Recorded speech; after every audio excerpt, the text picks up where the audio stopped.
Alright, welcome back guys. You know I don't like to waste your time, so if you don't know me, I'm NotoriousDuB. This is my Twitch credentials. I am a certified strength and conditioning coach, personal trainer with a minor in sports coaching, applying my in-depth research on the science of improving to my other passion of gaming, currently through Marvel Rivals. Today we're looking at it through the lens of pushing the convoy at a true OG in hero shooters with arguably some of the best game instincts in the world, Flats, and one of the most mechanically gifted players that I've ever analyzed, and the duelist for Sentinels currently, SuperGomez, who has elite understanding of pressure and always seems to be in the perfect spot somehow.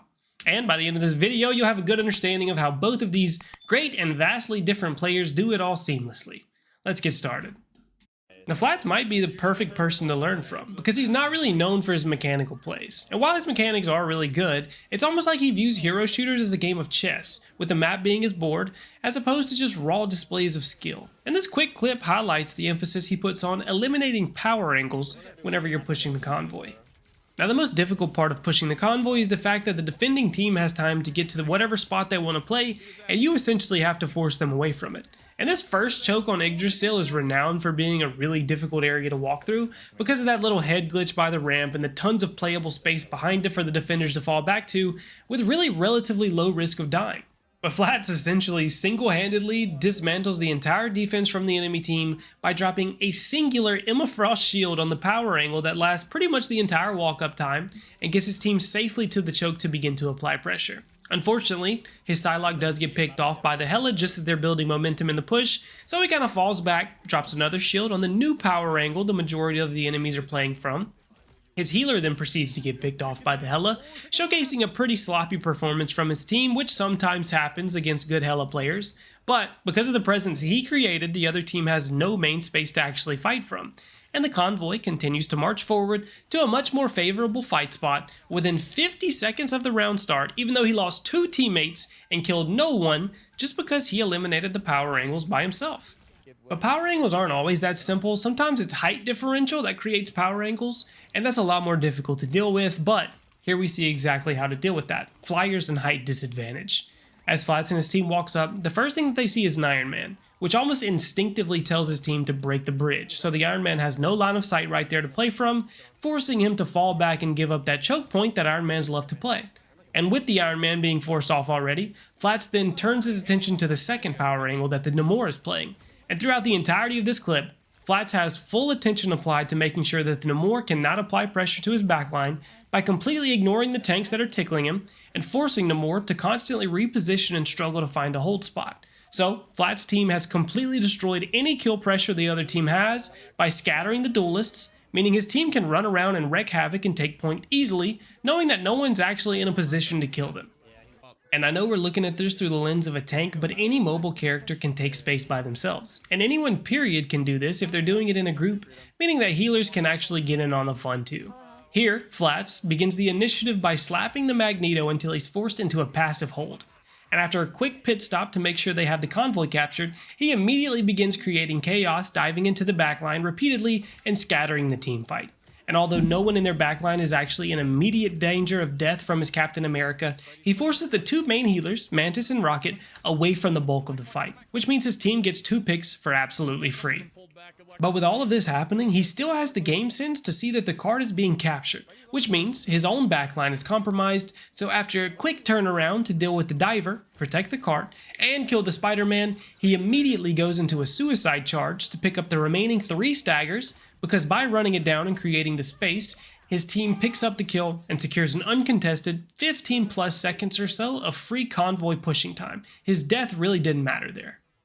And because of Flats' in-depth understanding of hero shooters, he almost instinctively realizes what the weaknesses of each team comp is. And this is something we can all do with a little practice, so take a look.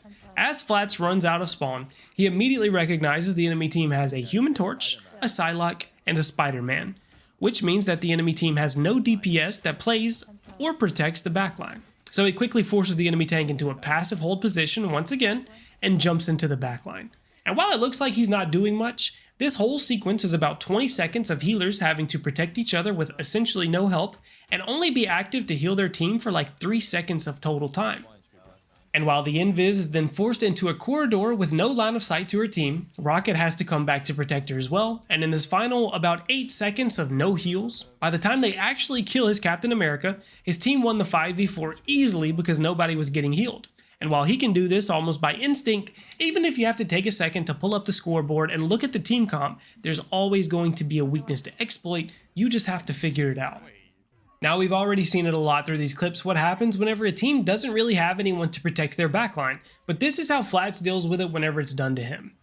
He recognizes at this point that 2 people are diving his backline. Although he is on one of their backline threats, instead of tunnel visioning, he drops to help his backline. And his first priority is pushing their tank into a passive hold position once again. Because if the enemy backline is able to walk forward, it no longer becomes dealing with a dive. It's now an all-out team fight where their divers are on your backline, which is bad. But with the tank pushed back, he can instead do whatever he wants, and he picks up the kill on the Magic, which then prompts him to immediately push the assault forward. He catches sight of the Iron Fist out of the corner of his eye during his jump, and immediately charges a new jump to fall back and protect his backline once again. The fight then pushes forward again, the Invisible Woman ult comes in, and only then, whenever he realizes that his backline is completely safe from a very dangerous team comp, does he dive in to disrupt their backline. That way he makes sure that his team can actually finish off the kills that they're getting low. And I know this doesn't seem like much, but if you're a tank, a DPS, or a healer, if you're able to actually protect and keep your backline alive, you're going to win more games. Because the person that the other team chooses to dive and focus probably doesn't have many tools to stop themselves from dying to a dive. But now for the duelist that has been impressing me the most out of anyone I've analyzed so far, SuperGomez. He has this uncanny ability to always be in the right spot, hitting the right target, and essentially dismantling teams by himself, all because he understands pressure. He kind of moves around like water, understanding the flow of the game. So look at this god tier 3rd point he has on Dracula's castle. This clip opens up with him walking up with his team, kind of rapidly taking space towards the middle staircase, realizes that the fight's going to stall, just fighting with severe height disadvantage is not something he wants to take, so he just immediately makes a detour, takes the long flank around, preserves all of his cooldowns, and he just kind of looks to split up the fight. But whenever he gets there, he immediately gets targeted. Instead of accepting that they stopped him and falling back to heal, wasting all of his time, he just goes even deeper. He's looking for a deeper angle that they have to commit even more resources to stopping. The last one was just a little bit too easy, and he finds one that they had frankly no idea was coming.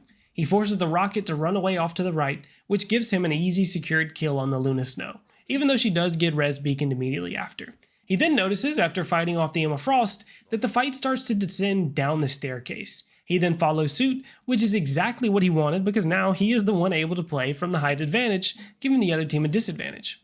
As he makes his presence known with a couple of shots, ults start flying out of nowhere. The other team is very scared of how this fight's going to play out, having to fight forwards and backwards with SuperGomez behind him. And with multiple ults being dropped, he knows how powerful his angle is, and just to play completely passive to wait for his moment. And with the ults kind of dropping down at this point, even with his team backing off from it, he goes for his play, not even going for a shot because the rocket amplifier is up, and he doesn't want to risk a quick reaction. He drops his ult and forces the enemy team to make a decision.